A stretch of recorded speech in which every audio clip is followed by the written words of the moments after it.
أعوذ بالله من الشيطان الرجيم بسم الله الرحمن الرحيم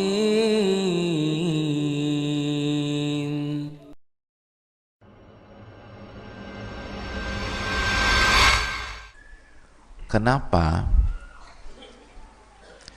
kita gampang stres, gampang tersulut ketika menghadapi ujian dan cobaan serta masalah, bahkan tidak sedikit yang mengalami depresi dan gangguan kejiwaan, sedangkan sosok-sosok yang ujiannya jauh lebih berat daripada kita, para nabi dan rasul, itu justru bisa menjalani kehidupannya dengan bahagia. Kalaupun ada letupan, segera berakhir, tidak berlarut-larut seperti kita. Begitu hadirin. Kan kalau kita lihat yang bunuh diri, yang stres, yang depresi, kalau kita lihat kehidupannya, itu mayoritas jauh dari Allah Subhanahu wa ta'ala. Berarti kan ujiannya berat atau tidak? Tidak, dibanding para nabi dan rasul. Nah, hadirin yang dirahmati oleh Allah, karena para nabi dan rasul tahu bagaimana kunci agar masalah-masalah itu terurai, kunci agar masalah-masalah itu terurai, sedangkan kita tidak tahu, sedangkan kita nggak punya kuncinya, makanya berlarut-larut dan akhirnya meledak. Penyakit itu kalau didiamkan hilang sendiri atau tambah parah jamaah? Tambah parah atau hilang sendiri? Tambah parah hadirin, tambah parah. Begitu juga masalah ujian nggak ada kuncinya, tambah parah. Nah, apa kunci-kunci tersebut? Yang pertama jamaah, yang pertama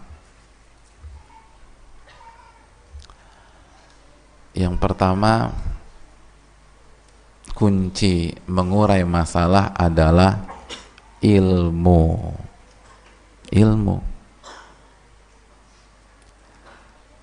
Kunci mengurai masalah itu lini belakang apa? Lini belakang? Yang depan nyaut belakang. Pak Ustadz, belakang tuh relatif. Bagi aku udah di belakang nih, Masya Allah. Nggak, ini lini belakang paling belakang. Apa kunci pertama? Ilmu, Masya Allah.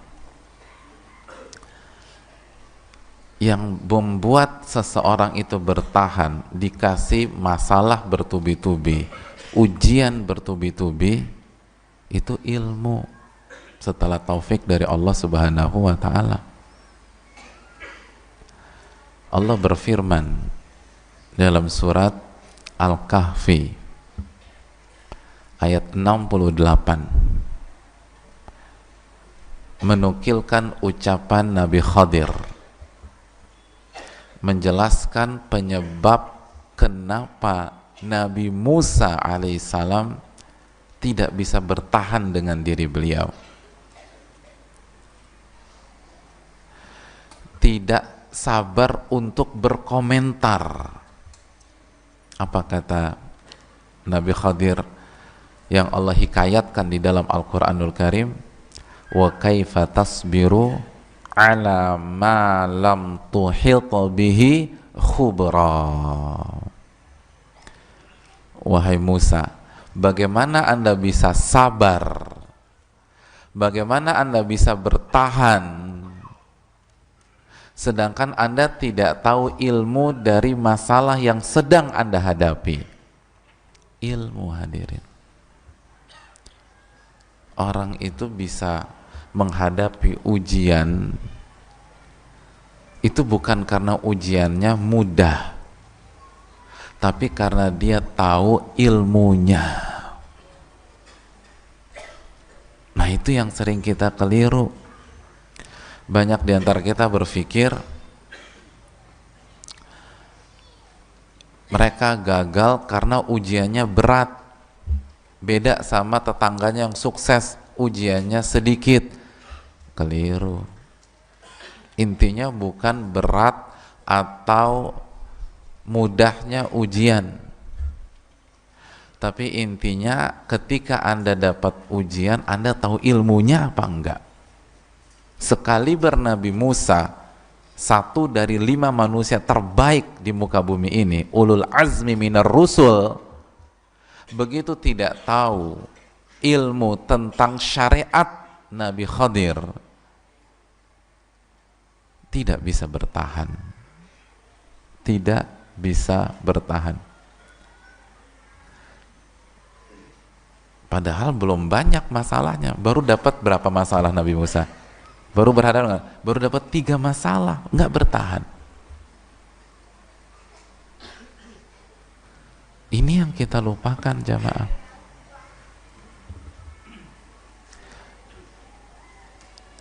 Nggak usah terlalu pikirkan masalah kita berat atau tidak, tapi pertanyaannya kita tahu ilmunya atau tidak. Begitu. Karena yang bikin orang gagal dalam ujian nasional itu ujiannya atau jawabannya. Ngomong-ngomong, pada sekolah nggak dulu nih? Hah? Yang bikin gagal nih soalnya atau jawabannya? Jawabannya. Itu yang bikin kita gagal. Itu yang membedakan orang keterima di PTN, ada yang keterima di PTS, ada yang nganggur. Itu jawaban tuh. Dan jawaban ditentukan ilmu si mahasiswa atau ilmu si siswa itu. Jadi nggak usah terlalu meribetkan ujiannya, ilmunya nih, ilmunya gitu. Ujian semudah apapun, kalau kita tidak tahu ilmunya, keringet dingin, jamaah, keringet dingin, pucet kita tuh. Sebaliknya, ujian serumit apapun, seberat apapun, kalau kita tahu ilmunya, senyum kita. Benar.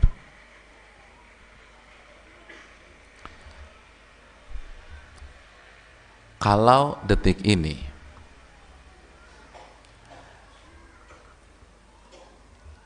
antum diuji,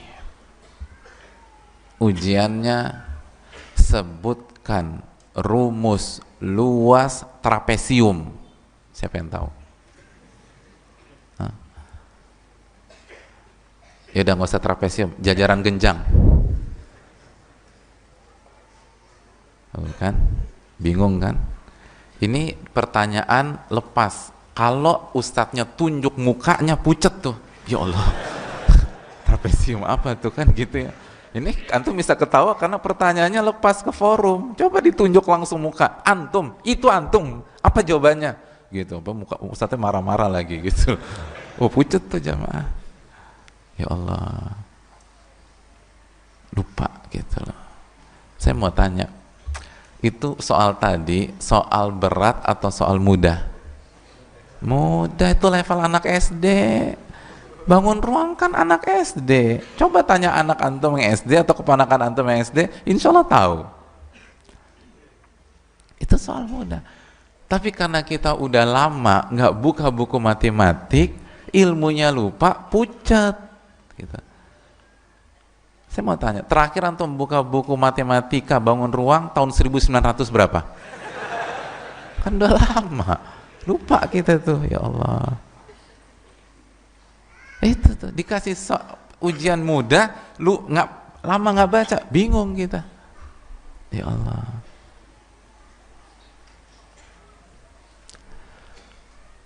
Sebaliknya dikasih ujian seberat apapun, sesusah apapun, kalau tahu ilmunya gampang.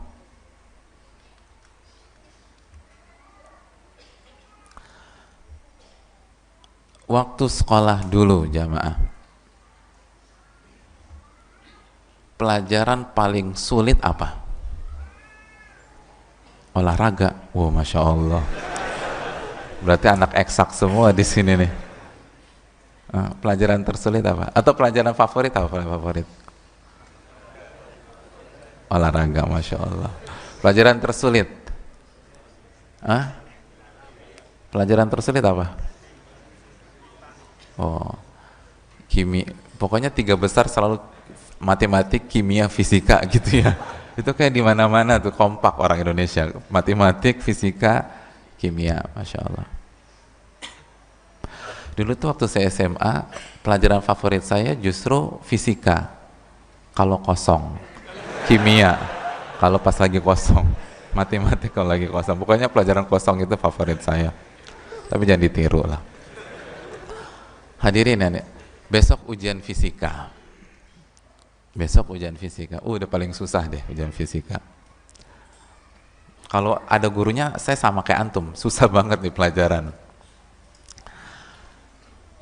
Terus guru udah pelajarannya susah, gurunya juga killer.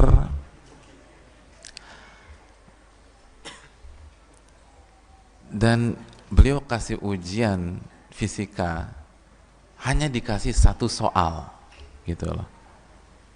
Bayangkan, cuma dikasih 1 soal sama ini guru. Jadi kalau nggak antum jadi pahlawan sekalian atau pecundang sekalian udah. Cuman 1, bener atau salah udah.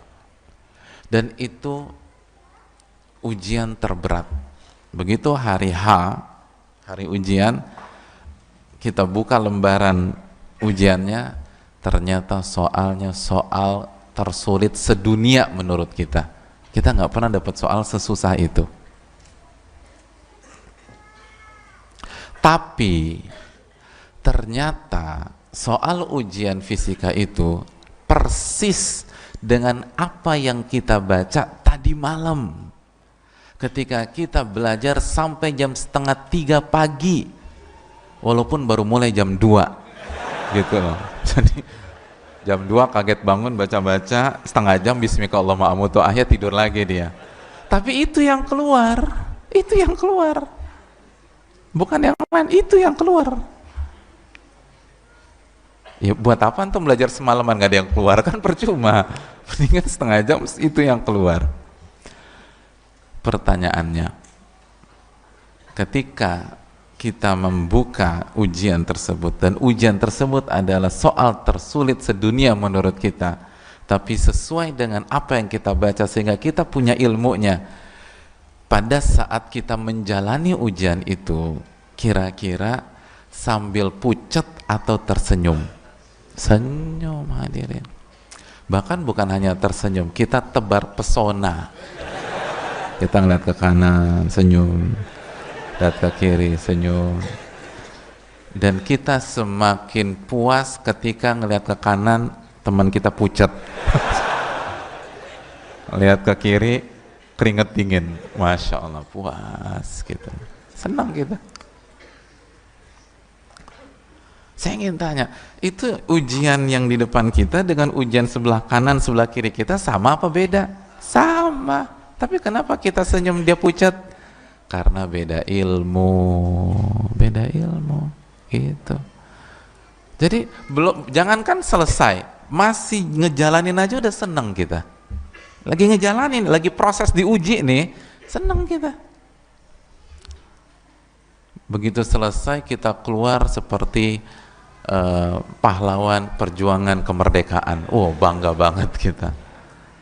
Teman kita yang kanan garuk-garuk kepala, hancur hidup gua. Bingung dia. Padahal ujiannya sama.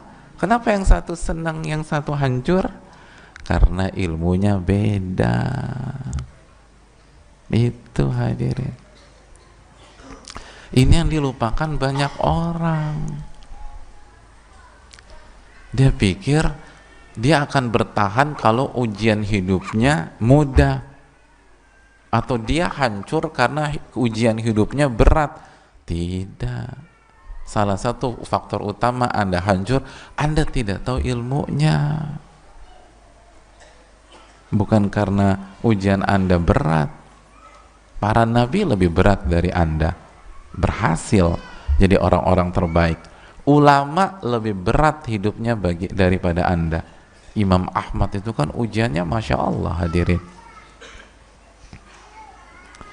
Imam Bukhari kita tahu bagaimana beliau difitnah, hadirin sekalian. Itu yang perlu kita camkan. Jadi ketika kita tahu kunci utama ilmu, mulai dari sekarang kita tidak boleh males ngaji, hadirin. Nggak boleh males datang ke majelis ilmu, nggak boleh nunda kalau jadwal kajian. Kenapa demikian? Karena menuntut ilmu bukan hanya kewajiban, tapi juga kebutuhan. Bukan hanya kewajiban, tapi juga kebutuhan. Karena hakikat dari dunia adalah masalah demi masalah, ujian demi ujian.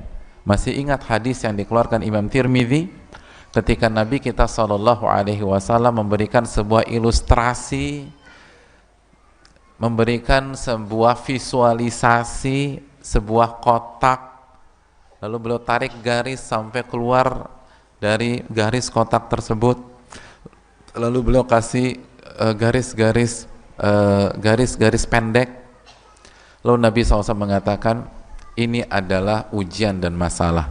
Tidaklah seseorang keluar dari masalah pertama kecuali dia akan menuju masalah kedua. Selesai masalah kedua, menuju masalah ketiga. Selesai masalah ketiga, menuju masalah keempat. Dan anti klimaksnya adalah masalah yang tidak ada solusinya, yaitu kematian. Jadi inti dari hidup itu masalah, hadirin. Dan itulah makna firman Allah Subhanahu wa taala dalam surat Al-Mulk ayat 2, alladzi khalaqal mauta wal hayata liyabluwakum ayyukum ahsanu amala. Dan dialah yang menciptakan kematian dan kehidupan dengan segala ceritanya, dinamikanya, serba-serbinya, pasang surutnya, untuk menguji kalian. Ujian, hadirin. Hidup itu ujian, hidup itu masalah. Itu yang perlu kita camkan. Nah, coba kita balik ke contoh di atas. Ketika kita ujian fisika yang super sulit itu, yang baru datang bingung, kenapa materinya ujian fisika nih ya? Kayaknya salah datang kajian. Masya Allah. Hadirin yang Allah muliakan, kita kembali ke contoh di atas. Pada saat kita ujian fisika, dan soalnya kan susah, pertanyaan saya, yang paling tahu kunci jawaban dari soal ujian tersebut guru apa? Guru fisika atau guru tata boga? Kenapa guru fisika? Karena dia yang buat soal. Yang buat soal lebih ngerti tentang gimana menyelesaikan ujian tersebut. Iya nggak hadirin? Karena dia yang buat soal. Nah, pertanyaannya, ketika kita menghadapi ujian rumah tangga, ujian di keluarga, ujian antara kita dengan istri kita, kita dengan suami kita, atau kita dengan calon mertua kita, atau ujian dan masalah pencarian jodoh kita, atau di kampus pada saat kita nggak lulus misalnya, atau di dunia kerja, atau ketika toko kita sepi, itu kan ujian juga. Hadirin yang dirahmati oleh Allah Subhanahu wa taala, itu pertanyaan saya, siapa yang membuat ujian itu? Allah Subhanahu wa ta'ala. Yang menciptakan ujian-ujian hidup kita adalah Allah. Berarti Allah lebih tahu tentang jalan keluarnya. Itulah Allah berfirman dalam surat Al-Mulk ayat 14, ala ya'lamu man khalaqa wa huwal latiful khabir. Bukankah yang menciptakan itu lebih mengerti, lebih tahu? Yang menciptakan tuh lebih ngerti tentang kita. Jangan sok tahu, jangan sok tahu. Nah, ini penyakitnya manusia kadang-kadang, karena merasa pintar di sebuah bidang dunia, dia merasa bisa menyelesaikan seluruh masalah hidupnya. Nggak bisa, hadirin. Apalagi hari ini itu kita hidup di era spesialisasi. Kalau ada orang pintar, profesor, dia jagonya di bidangnya dia aja, di satu kotak dari banyak kotak-kotak kehidupan gitu. Bukan berarti dia jago macam-macam, enggak.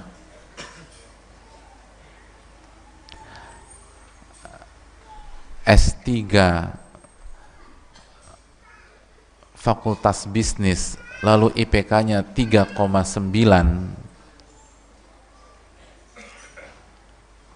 itu tetap dikategorikan orang awam dalam dunia singkong oleh petani singkong gitu loh. Anda boleh S3 bisnis tapi singkong ini daerah kekuasaan saya gitu loh. Belum tentu dia jago buat ngerti tentang singkong gitu loh. Seorang insinyur yang luar biasa,